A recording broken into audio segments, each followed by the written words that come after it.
Hey fam, it's about 12:37 on July 4th. Happy birthday, America. Doing some cleanup before we get started on the grill. So got the grill warmed up, sitting at about 400 degrees. And I just wanted to share with you before I start with the cook is I was cleaning the grates, and I got to tell you, this stuff is magic. So I got two systems here. So I'm using, which is, turn it this way. It's called the Power Grill Brush. Got it on Amazon. Wasn't that expensive. See, it's got 5 pieces. You know, a little brush like this. That's a flat brush. You know, kind of a bottle brush type of shape. And then this brush here, which is a little sideways. As you can see, it got hot because, you know, it said use on a warm grill. So the problem I see initially is that, you know, it won't withstand high heat. But it's nylon, so that means that it's a lot safer for most materials that you're cleaning than a stainless steel bristle. So that's what's going on. The other stuff I want to share is this oil, barbecue grill oil, is a cleaner by Caron and Duche, and it's a natural citrus-based cleaning. And so if I can, my camera can withstand the heat because we've seen, like I said, we're at 400 going burgers and steaks today. So I cleaned this grill and you can see it is spotless, except for that little corner over there. See that little crust over there? So what we do first is we spray over there on that section, and then we just let it break down for a bit. And then what I'm going to do, and you can actually see it bubbling. It's crazy. So then I'll take the wire brush.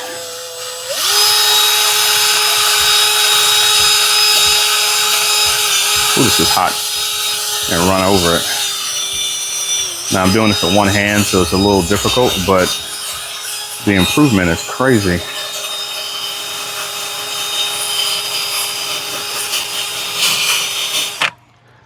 Look at that. So I got most of it off. If I need to have both hands so I can get it, but this stuff is amazing.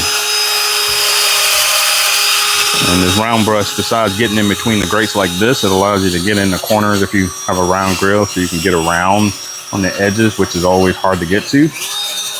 And then what I do is I just get a paper towel and I just wiped all that stuff off. So it's a quick video about that stuff. It is amazing. So the grill cleaning oil by Caron and Duche, it is available on Amazon. Wasn't that expensive.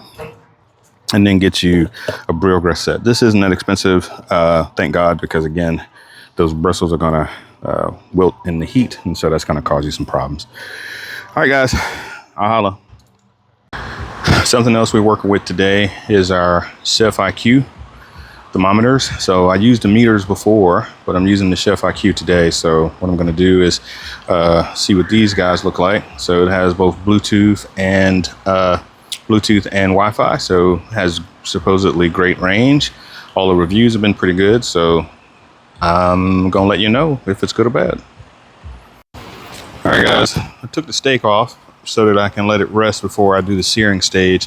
I've got some hamburgers too, so this is one of the important things about your cook, is you kind of have to plan out your cook. So things that need to go on the live fire without a plancha or some other type of a cooking medium, you can just throw on and get all that stuff out the way. So again, just letting the steak rest in this bottom bin here.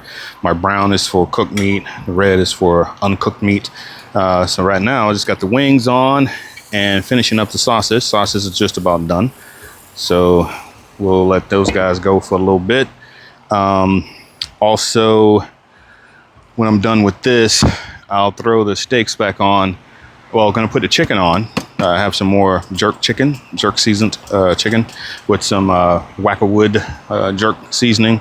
Gonna throw that on to the live fire, let it cook while everything else kind of sits, and throw the steak back on with that guy, and along with the hamburgers, and get everything with a nice crisp seal on it. So that's the plan. Hey guys, so what I'm doing now is, as we've talked about before, or maybe we haven't, but chicken needs to cook at a couple different temperatures. One temperature so that you can get that fat to render out of the skin, and the other one so that you can cook the meat. So what I'm doing is moving it from the cool side. I've got dual zone set up, got my hot side and my cool side set up. So what I'm going to do here is just kind of move all of this chicken over to the cooler, to the hot side, closer to it, now that it's up to temp. And then we'll work on getting that chicken skin nice and crispy. And then we'll check our temp, and we'll move it back over as needed to the cool side so that it can continue to cook. So we're going to let the dynamics of the grill dictate how we're going to do this. Waiting on the sausage. It's still got a little bit left to cook on those two, but those two are beautiful. So I'll let y'all know in a bit. Oh, let me switch hands here. So you can see here in just that little bit, you see that flame coming up. See, that flame is just handling that chicken. So the stuff that's on the flame like that, I'm just going to turn it so that it can continue to crisp up that skin on that. And then I'm going to just rotate these guys in and out. So as they get closer to this level on all sides, I'm going to take these and put them over here, and then the ones in the back, put them closer to the flame so we can get them crisped up. And then once everybody's in the pool, everybody has a little bit of crispening, we'll go ahead and take those and move those, let them cook, come up to our safe temperature. With chicken, again, particularly on the grill, you can probably go closer to like USDA says 165 for safe chicken, but you can go up to 170 if you've taken care of your meat properly. So what we're doing here is just rotating things in and out, getting everything closer to getting some crispiness on that skin. Don't want no rubber chicken. Don't want the chicken to be bubblegum. So and just keep moving. And so I'll continue to do this while I let it cook. And then I close the dome so it can do its thing. So as predicted, you can see that skin's crisped up nicely, right? So what we're gonna do now is some of these other pieces, again, just continue to rotate from the hot side to the cold side. You can see that little bubble just popped. I don't know if you saw that on this piece of chicken here. So there's a fine line between char and burnt, folks. So the thing about chicken wings on the grill is that they take a little bit of work because you got to kind of move them around and all that stuff. There are some products out there, one in particular called a basket. It's called it's a rotisserie, but you put your chicken wings in a basket and it'll just rotate them.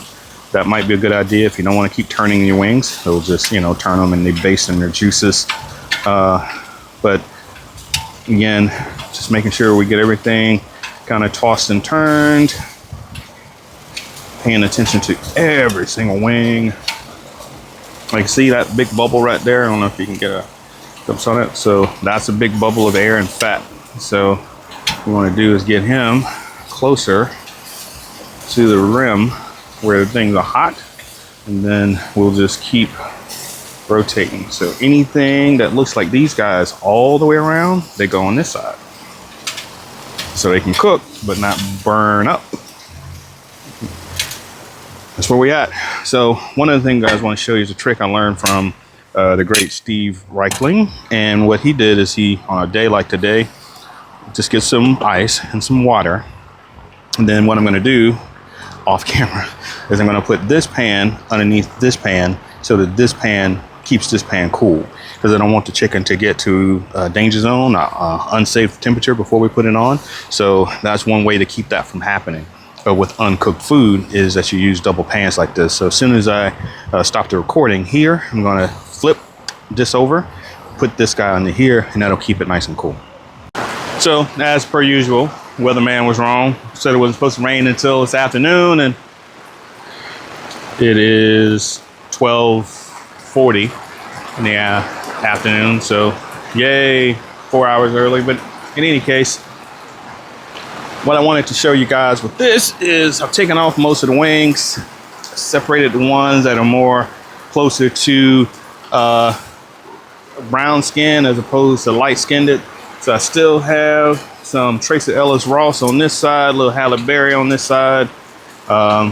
So we're not trying to get to quite the beautiful Lupita Nyong'o, but we want it to be a little darker than what we got here. So somewhere just a little bit darker than like a Halle Berry on that tip. But you can see that we put these wings on the Ozempic plan where they don't have as much fat in them. They've rendered the fat. So now we just need to check the temperature to make sure that we don't have any gumminess. And you can overcook them where they will give you some milliness when you bite into them, but that means that you've rendered all the fat out of them. So there's a balance. It takes some experience, but trust your thermometer probe and your eyes to make sure that you don't have any, you've rendered the fat. Put them on the cool side, let them cool as they cook, and then you should be good to go. All right, our next cook, we're looking at a little bit of this jerk chicken that we talked about earlier. Put this down. So let's go ahead and grab these chicken thighs, throw them on top of this flame.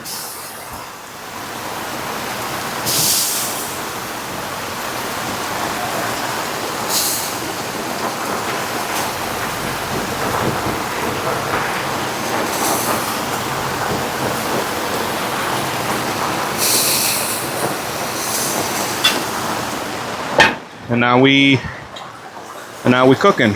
Let them cook up for a bit, and then I'll probably switch them because again, hot zone, cold zone.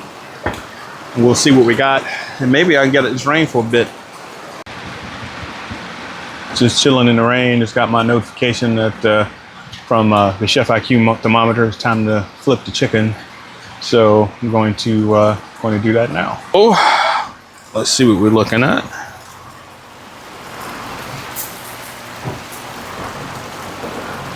So I've already given these a quarter turn.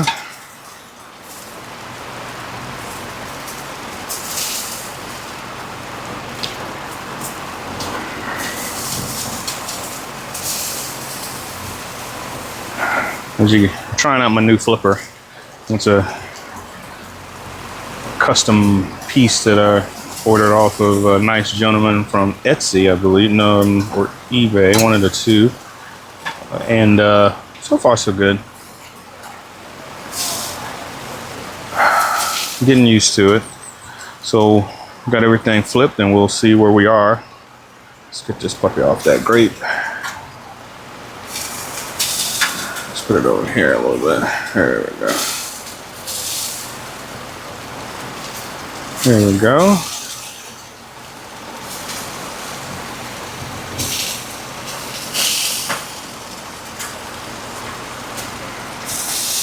All right, food's flipped.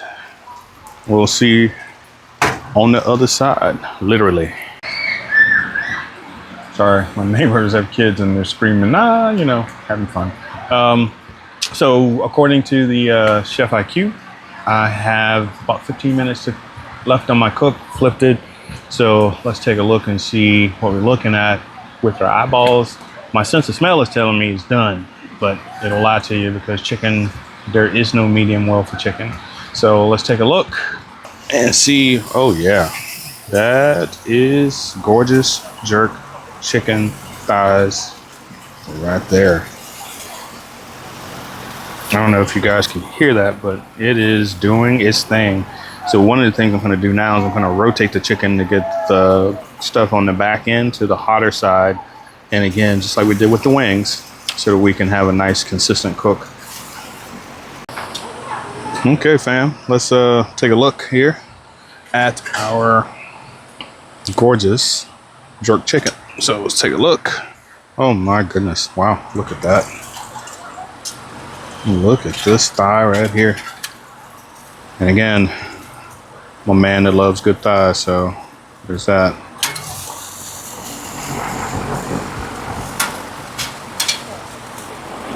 I'm gonna go ahead, because it's telling me it's at about 171, and pull these off,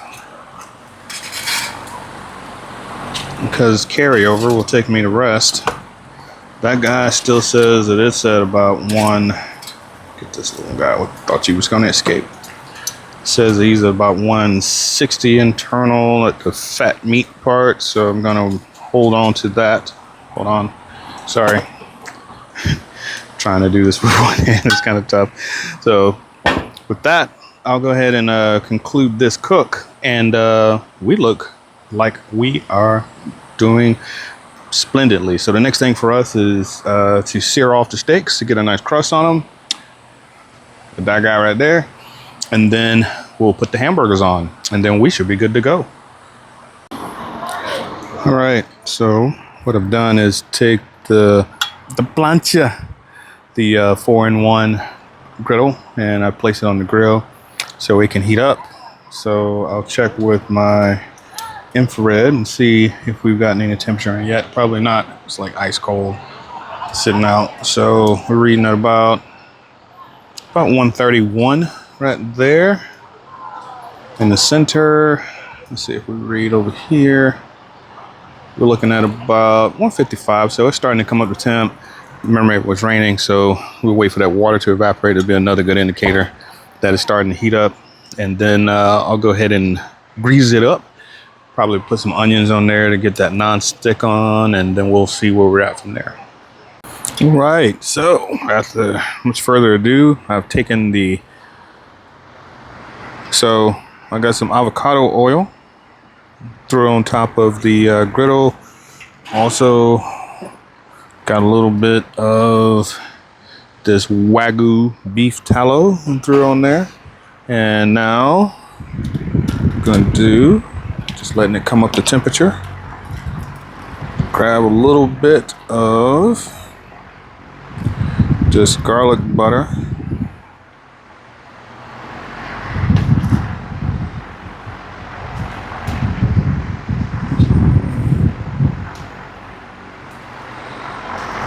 Put on there just a little bit so we can let it brown up just a bit. And in case you're wondering which one I use, I get this stuff from Sam's. It's Chef Chamois garlic butter, Parmesan cheese, and basil. It is amazing. So we'll spread that out a little bit with our, let's go ahead and do that now. We'll spread that out a little bit with our fat spatula. You hear that sizzle? It means we get good contact. And one thing I'll tell you about this damn griddle, it is flat, meaning it is so flat, in fact, that I could not get it out of the, I couldn't get it out of the what's it called? The storage that I had it in, because it was laying flat against the floor, and it wouldn't come out. I had to slide it out. Yes. Yes. Ouch. Hot. Yes. Go ahead and get that on there like that. And we just fry this up and let it brown. Thank you. Hey fam. So you're watching this part because I didn't get a chance to sear off the steaks or the hamburgers because cooking in the rain in Florida, you can't live in Florida without being able to cook in a little bit of rain. But cooking and lightning, that's a whole different thing. So look, it's about to rain again. So you saw the earlier part of the video. Yes, it was raining. I was cooking, not a problem. Lightning, whole different thing. Standing under a metal umbrella with a fan, electrical source, and a big metal grill. Probably not the best idea. So I decided to pack everything up and bring it back in. Thought maybe I'd get some time to get everything lit again on this glorious happy birthday to America Day of 4th of July. But no, it did not happen that way because I'm out here now and it's raining as we speak. So I'm going to end the video here. And then what I'll do is I'll make another video because tomorrow is Friday the 5th, and I'll go ahead and make another video cooking tomorrow. Maybe get the griddle going with the burgers and the steaks to sear them off. We got plenty of food for tonight, so it's not a problem with the wings and the jerk chicken. So I'm satisfied with that. The wife's satisfied with that, most importantly. You can see, he even went in and took a shower, get all the smoke smell off of me, and I'm good to go. But thanks, everybody, and stay tuned for our next adventure.